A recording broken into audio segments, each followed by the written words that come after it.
ही आहे नेपाळची बॉर्डर, भारत आणि नेपाळ.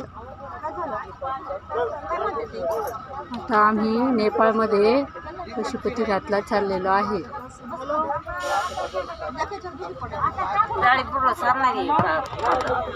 थोडं तसंच पुढं हात केला असतं तुझं नाही तसं बस गडबड जरा काही करता असलं माणूस का तुला लई जिओच्या याच्यावर जवळ चालून तोवर आणि एअरटेलवर लगेच हे करा.